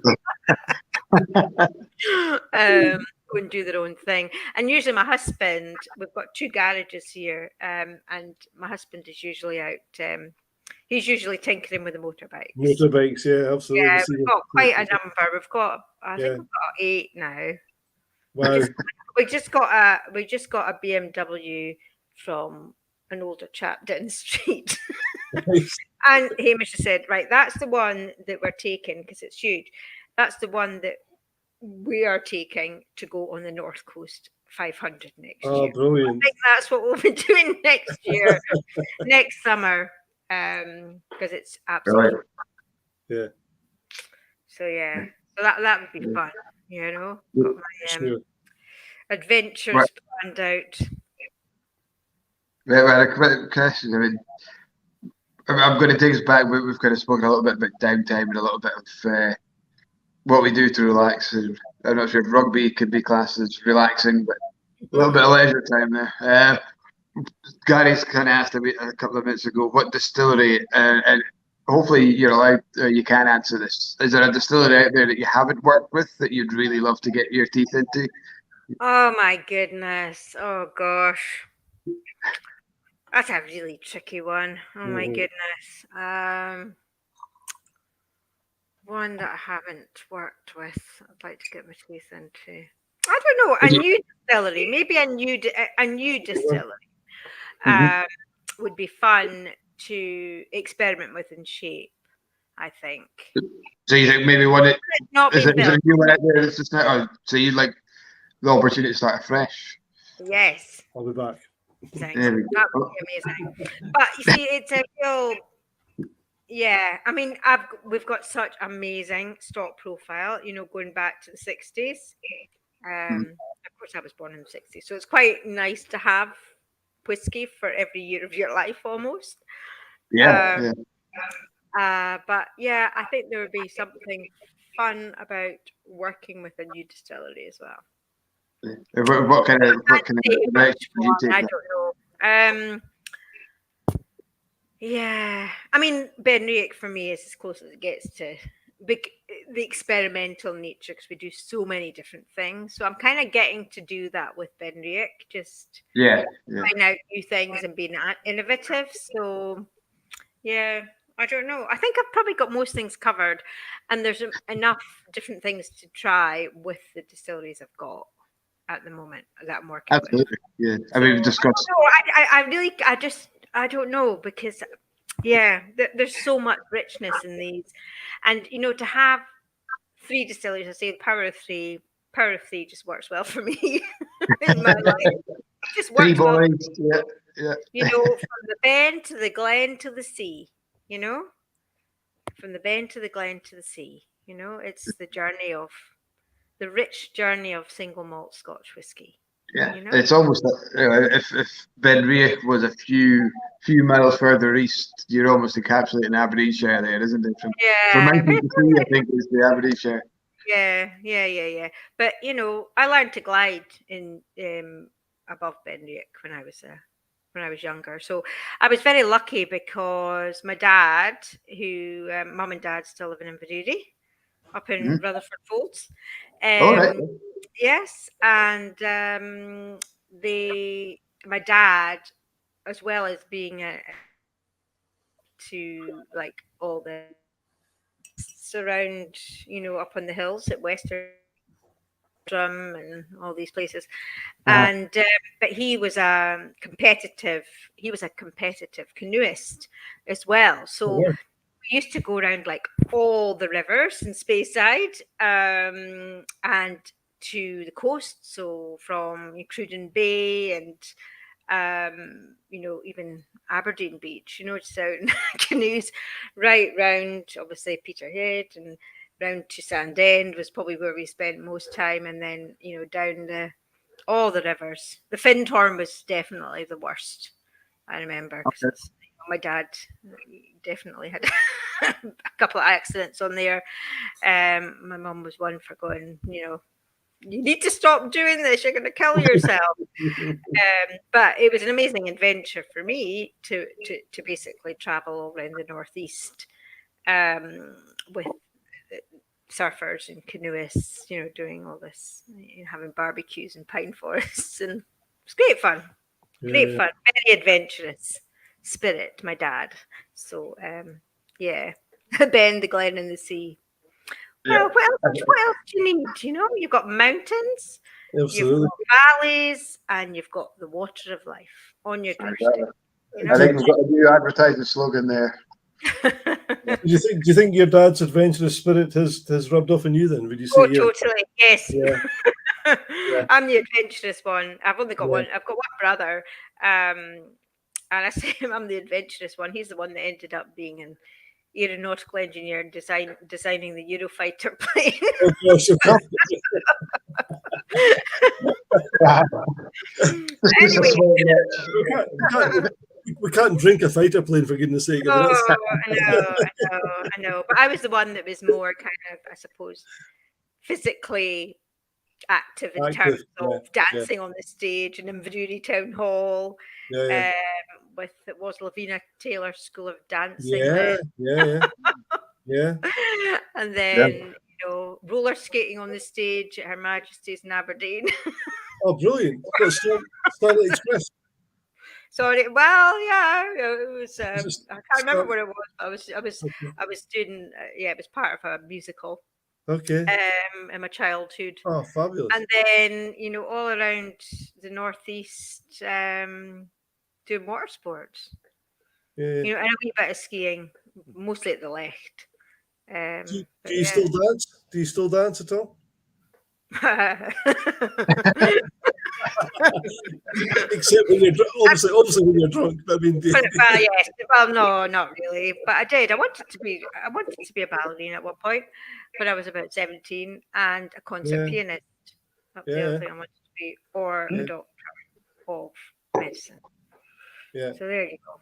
Just shows you the richness you can experience growing up in Aberdeenshire. I know. I noticed they're doing ballroom dancing lessons in White Hills.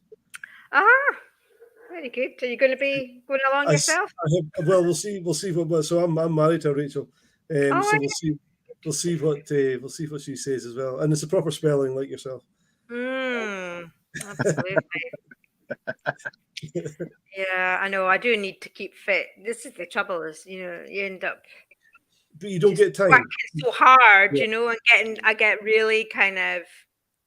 I just get so immersed in what I'm doing at work, and then obviously got so much to do at home as well. But it's kind of making the time for these very disciplined things, because I think you have to be very disciplined to obviously play music or do these sorts of hobbies.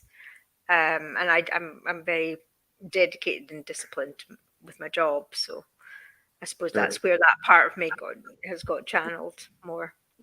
I think we've just Jeremy Watts has come up with a great part of so we're going to have ballroom dancing with Rachel Barrie as next year. That sounds fun. Well, you know what I think we need to do, for GlenDronach, we need to do a little bit of jazz, saxophone stills, a little bit of jazz. Yeah. And then a little bit of flamenco, like the Spanish lady. You heard of the Spanish lady, the ghost? Yeah. So with I was wondering where you were going there, because Stuart, you'll have heard Stuart saying this. He describes GlenDronach as the kind of bum bum bum bum bum bum bum, and Benriach is the bum bum bum bum bum bum bum, and then Glenglassaugh is the ah. I'm not sure about that. The Untamed, I think he calls it, isn't it? The Untamed. It's definitely Untamed, but I mean, there's a beauty to Glenglassaugh as well, but I could do that. I mean, GlenDronach's got the depth. You're going down to the valley, and it's a crescendo on the palate. It's It's all-consuming. It's very enveloping. It's powerful. It's like a Wagner overture, Yeah. Whereas Benriach for me is more like, I've described it being like the Sammy Davis Jr. Song, the rhythm of life. It's got that kind of, it's a little bit more sprightly and lively, and it dances on your tongue, and it never stands still. It's got a rhythm to it. So yeah, it's incredible how each whiskey's got its own personality, really. In this way with music, you're not the first person that's been on talking about whiskey and music, and everyone has their own idea of. It's quite often the reply we get. We often ask you, what's your favorite whiskey? What's your go-to whiskey? And it's like, well, that's what I like. Ask me what my favorite song is, and it's like, depending on your mood, depending on the company you're in, what you want to do with the whiskey or the music. So many. They intertwine so much. You could have a favorite album, but your favorite song might not be on that album. That would be your favorite distillery, but your favorite dram is from something else. There's so many connections between music and whiskey. I think there's so much. Absolutely, and I just find that the richer life that you lead, you just. It's like the whiskies all are part of you because at one point in your life you've been quite wild, at one point of your life you've been quite mellow and tranquil, another point very serious and firm, another point more lively and expressive. And if you've kind of discovered all the parts of yourself on your journey, you kind of every malt whiskey just resonates in some way with your life. You've had a really adventurous life. I haven't got to the serious and firm part of my life yet, but I'm sure it'll come along. I'm going for the Benriach 12 now. GlenDronach 12 is so, oh my God, brambles and chocolate. Yeah. Oh, and the warmth of sandalwood. And then you go to Benriach 12 and it's just so incredibly fresh, and it's sherry, but it's just a delicacy. It's a Speyside delicacy. It's just it's just beautiful. It's beautiful. I love the 12-year-old. I love both 12-year-olds, but it's an incredible range, and you're going to get a drink from every single distillery that's going to be amazing. I'm going to make sure of that. Yeah, we were fortunate enough to try the Bert Forsyth. Oh, that's one from the past. 1968, and I was driving that day, so I didn't get to drink it, but I got a sample home, and Stuart gave me the what was in his glass because he was driving, so I just took that away as well. And one of our people from the academy said he doesn't want to drink another whiskey ever again because it's not going to be better than this. And I thought, wow, I know that's going to be good, but that's quite a statement to say. Now, I sat 2 days ago, I poured it while I was doing a little bit of writing, and I thought, I know exactly what you're saying. What an incredible, I've never nosed or tasted anything like it in my life. Just incredible. For a refill hogshead, just absolutely stunning. Yeah, there's some incredible whiskies I've tasted from the 60s. I've just been absolutely blessed. It's been an amazing journey for so many distilleries, and and we're just so lucky to still have some GlenDronach from 1968, just continuing to not sample very often, tiny drops. And with Glenglassaugh, we're warehouse now, but we had a cask back in 1963, but it was getting really low. And I was like, oh, I'm going to have to remove it from the cask or we won't have any left. Which was a bit of torture, but amazing. 60s whiskey is just incredible. And then, every decade there's a slightly different story to tell. There's a subtle difference. with each decade, I think. But all good, all good. It's still every distillery is still incredibly distinctive. But yeah, I was sampling some Benriach peated 94 today. And I was looking into it, and it's just like, that was like the first time heavily peated malt had been used. So I was just kind of unearthing all of these things about the distillery, and obviously trying the whiskies. And it's amazing when you kind of look back and you look at the character of the whiskey, and you see all the different stories unfold. And unfortunately, there's nobody that has lived as long to see every decade and worked, every decade. It'd be amazing to live for 200 years, and still, to have seen every decade, because absolutely. it just keeps changing. I mean, this is the most ridiculous question to ask you, but I feel I kind of have to. But has there been a dram that you've tasted in your life from anywhere that stuck so much in your mind? They've tended to be the older ones, I must admit. They're the ones that, they're so, what's the word? Taste of paradise. It's like, oh my gosh, they're so mesmerizing. They just, wow, I didn't know such a taste existed. So yeah, probably 1960s combination. Obviously Black Bowmore was a good one. I was lucky to taste that. Lucky to be involved in the very old Bowmores. And some very old Glen Garioch was really good. I think GlenDronach 68 is just off the scale. And Glenglassaugh 50 is amazing. So Glenglassaugh 50, I think, in terms of its taste of paradise, it's like my desert island dram. It's just like so ethereal, so it's like an elixir. It's just like something out of this world. So I think I've just been working on a whiskey that's really, really incredible. And yeah, Glenglassaugh 50 is way up there. It's way up there, because I love the combination of kind of when you encounter an elixir of dark fruit and tropical fruit totally seamlessly together, with that kind of fresh, salt-laced softness that just lifts on your palate, and has this really, really long but incredibly soft and silky mouthfeel.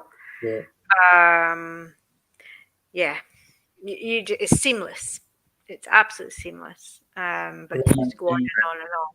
For me, that's very old Glenglassaugh. You've got a lifetime of vocabulary and skills and all these things to be able to describe these things. If somebody was to say to me, why was the Bert Forsyth so good to me, I would say I can't actually explain it, because I haven't yet been able to process exactly what the word. I know, it's just so difficult, isn't it? Because it was so good. It's just mind-blowing explosion of unbelievable flavors that I can't quite put my finger on. And I remember when we tasted it in the kind of new lounge at Glenglassaugh, and everyone just kind of, it was almost like everyone just kind of went silence. Oh, it was just this tremor of excitement kind of went through the room. Everyone was just like, "Oh, that's good." Just you wait, because there's some, Yeah, I mean, and it wasn't as though we hadn't tried anything terrible beforehand. It was all good, but we had a 1974 rum cask, and we had 39-year-old Crimean War, the Crimean, the Sherry style. So we're talking about 125 130 years worth of whiskey we're trying, and this was a standout of that lineup, and everyone was, as Russell says, undescribable how, without kind of going really into analysing it. But sometimes I think you just have to step back and say, you know what, this is really good. I'm just going to enjoy it. You don't want to analyse it. You don't want to. It's a feeling. It's a feeling as much as anything. It's almost like an awakening, or I find with Glenglassaugh, it really feels like an awakening. It's something that is so taste of paradise. I can't think of a better way to put it than that. Oh my God, that's a perfect image. That is my nirvana. Yeah, you wouldn't want to get rescued, would you? Jeremy, you've the word stuck is not what you need. They're actually being happy on the island. It's nirvana. It's peace. It's when somebody comes to rescue you, and you'd be like, "No, go away! I haven't finished my bottle." No. You're in heaven, basically. That's my idea of heaven. Absolutely. A glass of 50 on a desert island, beautiful, just everything stunning, and this incredible silky elixir that's just got this endless softness of an ocean breeze. You could have been a poet as well. You could have been a poet. No, that's just what I feel. That's what it feels like to me. And I think, it's slightly cooling, but incredibly ethereal at the same time. It's very difficult. I'm with you, Russell. It's almost impossible to describe, It's indescribable, because it's just something not like anything else you've ever tasted, and it's just so complex and so seamless. That's the word. I think it's because it's seamless, it's so difficult to describe. And on a quiet moment, you just find your mind drifting away to that experience again. You just find yourself almost daydreaming away to that experience. Again. No, absolutely. I think, when I taste really old whiskey, there's just all these incredible experiences I've had in different moments in time that just go, the richness of each individual one is just, it's such incredible. I say this to Kirsten, and she's like, "Oh, all that richness." I'm like, 30 years from now, you'll have all these experiences. You'll have this rich tapestry of the whole world in your head. Traveled the world, experienced so many different foods and climates and cultures and geographies and whiskies, and you'll just, it'll all be part of you, and it's a wonderful life. I love. There's a story we had. We did a tasting, and Ronan Curry, who is kind of Springbank. He's moved. He was Springbank. He's now working under Billy at Glenalchie. Oh, I didn't know that. Is that quite recent, or has that been the past couple of years, I think. Yeah. I know they were looking for another. He was looking for an ambassador, wasn't he? Brand ambassador. So he's doing the brand ambassador work, but he's also working under Billy in the lab doing the nosing. Effectively what Kirsty's doing with yourself. Yeah. And so Ronan said, so we're asking what it's like working under Billy and all this, and he said there was one point when they were in the lab and they're nosing the cast, the samples, and he said to Billy, he says, "How do you know what cask to put a certain whiskey in?" Ask him that question. And Billy just looked at him as that, and he said, "Experience." That's it. Well, I just say the nose. Ronan's like, "Well, thank you very much. That taught me a lot." It's like, that's fascinating, because Kirsten quite often says that to me as well, and she'll be asking all these questions. I'm like, you'll work that, and she's, I want no, and I'm like, just be patient. You can't know everything that's in my head. I'd have to get a little working on. God, can you imagine the concept of somebody knowing everything that's in your head? No. You don't want to know.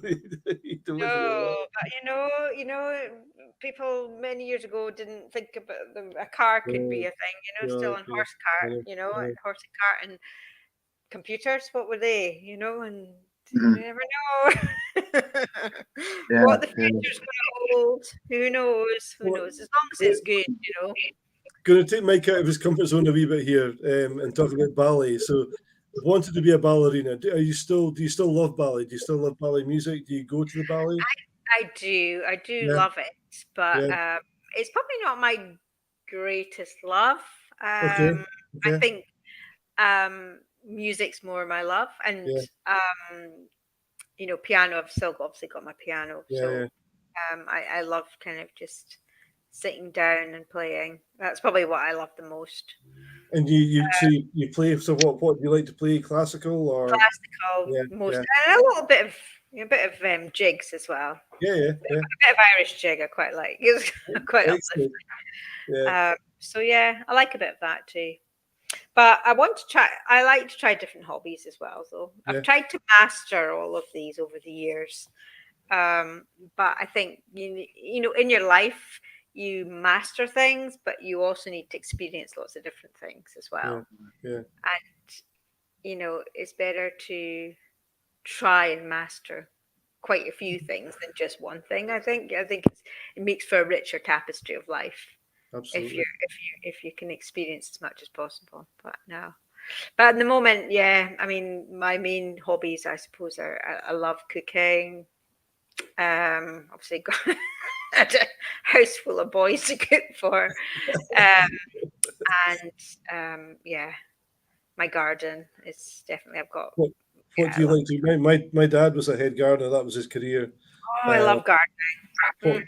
What do you like to grow? Is it flowers, vegetables? I mean, I just love having different something flourishing in every season. So I've got a garden full of lots of begonias this year are amazing. Oh my God, giant begonias are huge.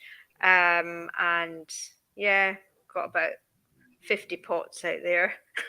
It's been a great year. I've noticed a lot of chrysanthemums and dahlias and stuff have been pretty strong this year. And fruit's been an incredible year. I've got my blueberries and strawberries. So so not quite like, but my grandmother's. I mean, it's a bit like GlenDronach actually. I haven't quite cultivated that yet. I've got maybe a bit more time in my hands. It was always the case that you had.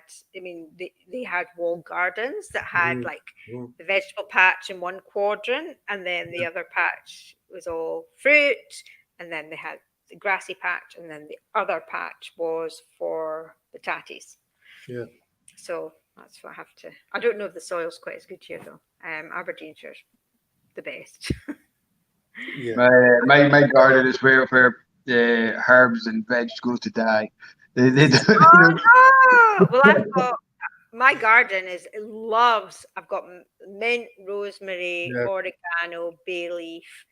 What else have I got? That's the ones I can remember just now. I love cooking and just being able to get the French doors wide open and just pick. I just imagine I'm in Italy for a moment when the weather's nice. that one day, and then you get the bay leaves and oregano and everything, and then I've always got my bottle of Marsala. I love Marsala. That was probably part of the inspiration for the Smoky 12 of Benriach with Marsala and the smoke. And did you burn something with the wine? Did you? Did I burn something? No. No, you need to get the balance right with sweet and dry. Obviously, that's important. Acidity. So it's not dissimilar from being a chef, I suppose, being a blender.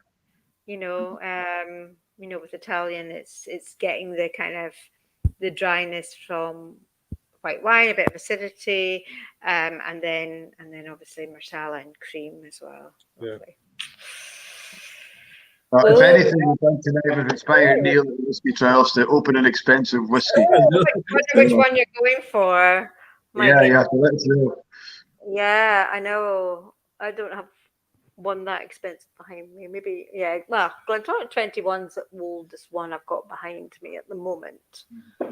I do have some. But Neil, you can't finish it. Even though you open it, you can't finish it, because I'm sure Russell will be wanting a wee dram of that as well at some point. No, absolutely. I've. So I'm not going to say to Neil what this is, but I've got a little cup of something here for you, Neil, that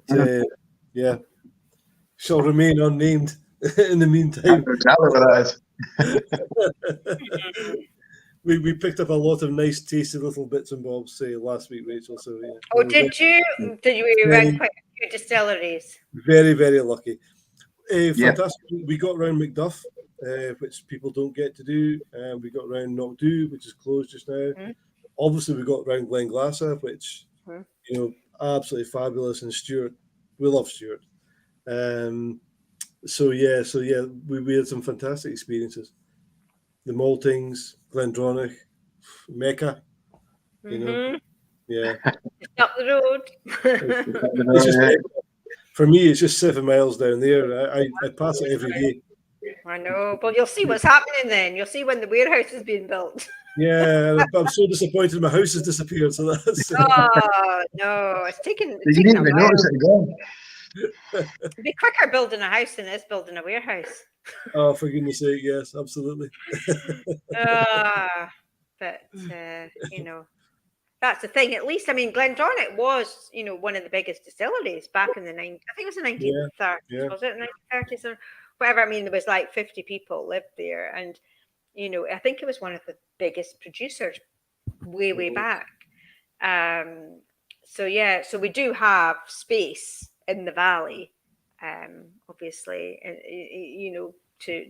for more warehousing and obviously to extend the distillery slightly, but completely in keeping with everything that will keep the character exactly the same. So we're just lucky to have that space. Whereas, obviously I worked with Glen Garioch for a bit, and Glen Garioch just didn't have the space. It was right in the middle of it couldn't go anywhere, get any bigger, Yeah. I'd say I'm chuffed to see the Maltings coming in there. I think it's something in our wee corner that hasn't been there. It is discussed with Benriach kind of doing the same, and that it's nice to see, because often it's just something we talk about or we learn about at the distillery. You don't see it. You don't get that. And at every other stage, the maltings, the mashing, the distilling, you get the smells, you get the heats and all that. Where it's very hard to portray the smell of a malt floor. Yeah, exactly.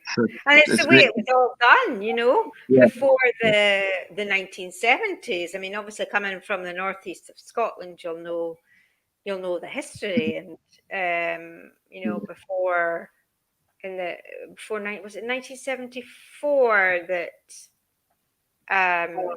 the oil rig first, was it 1974? The oil rig from Nick was pushed out, and then St. Fergus opened as the pipeline for gas. Yeah. And so when all that happened, and obviously North Sea oil and gas, it meant that the maltings, commercial maltings, could be built and fueled with the new fuel that was available, at the same time as quite a few distilleries expanding, of course, in the 70s. Yeah. But very few distilleries kept their maltings, and that was obviously when I remember a lot of the distilleries I've worked with, right up to 1974 actually, was when everything was peated. Everything had either the taste, you could tell it was peated from the smoke, or you could tell from how the smoke converts into honey and other components, how it's changed. Right up to 1974, and that was kind of like even Glenmorangie, it was peated up to 1974, and then 75 on was when it was, unpeated, in Speyside, and Benriach obviously kept doing do with its and then we heavily peated batch. Well, my predecessors did a heavily peated batch from '94, and then that obviously continued throughout the next 10-20 years. Probably 20. What are we now? 27 years, 28 years since then. Doesn't time fly? Gosh. Absolutely. Funny think in the 90s is 30 years ago, isn't it? It's good. Maybe not for people born in the 90s. Not even go there. Let's not even go there. If you're born in the 90s, you're not going to think much of it. But if you're born in the 60s, you are. I'm just glad there's still whiskey that exists that's older than me. Listen, Rachel, talking about time flying, we're 20 I know. seconds. I'm sorry, I've taken up all your time. No. I'm talking about just managing our time and managing the fact that we want to get you back here again because we absolutely love Rachel Barrie. You are one of ours. You're our Quine, and we're delighted to have you on here. So we're just on 2 hours, and I think that's probably a good time to maybe say thank you to the guys, thank you to you for coming on tonight, and to say that we will definitely have another chat with you again tonight. You are absolutely one of our own. So thank you so much for coming along. Thank you so much for giving us some of your time. We realize how busy you are. And we really are grateful for the time that you spend with us. Absolute pleasure. And you're very, very welcome. It's been an absolute joy to speak with you. And I'm looking forward to coming in and surprising you in the shop again. Yes. Make sure I'm there next time. Please do. And there'll be lots of bozies. Yeah, absolutely. You popped in. I can't remember if I just had my vaccination or something, but I was at home not well. I got a text message with a photo of you and the gang. You're like, oh, on your one day off, look what's happened. I was like, my God. I was just about crawling out of my bed to come down and see you. But well, it was my spare 1 hour off. I know. Come in and see you. So yes, I'll pop in again. I'm coming up. Please, thank you so much. Please stay on with us for a minute. We're going to go off live just shortly, Rachel. So please stay on. We'll have a little chat with you in a second. But just for the guys that are still on watching, we don't have a Blether next Thursday. The reason for that is we have our fabled tasting, which yours truly's hosting. So I'm not sure how many of you guys are actually watching or joining in with that tasting. Some fantastic whiskies that we're looking at next Thursday. The Thursday after, we're back on the Blether, and we've got Georgie Crawford. Georgie is a part of the Elixir team, so we're going to be talking about the new distillery at Portentruan on Isla. Fantastic chat we'll have with her next week. We'll find out all about that. So please join us again on the 29th. If you're on the tasting on the 22nd, I'll see you then. But in the meantime, thank you very much, and let's all raise a glass to Rachel and say thank you again for coming on tonight. Thank you very much, Thank Rachel. you, Rachel. To you, everybody on here, to you, Slanjava, good health. Absolutely. Inverurie Whisky Shop. Inverurie Whisky Shop. Thanks very much. Thank you, Rachel. And well, I'll hopefully see you next Thursday night at the dinner, the Worshipful Whisky Dinner. Yeah, I'll see you there. Looking forward to it. Excellent. Guys, if you are just tuning in or you haven't seen the whole Blether, if you have any questions, feel free, pop them in the chat and we'll do our best to catch up. You can watch it, Facebook, YouTube and LinkedIn, as I said. And feel free to share it right through. The more people who see this, the better, because we want to spread the word about whiskey. So please do that, and we will hopefully see you in the shop, online, or wherever we may be. Good night, guys. And thank you very much. See you soon.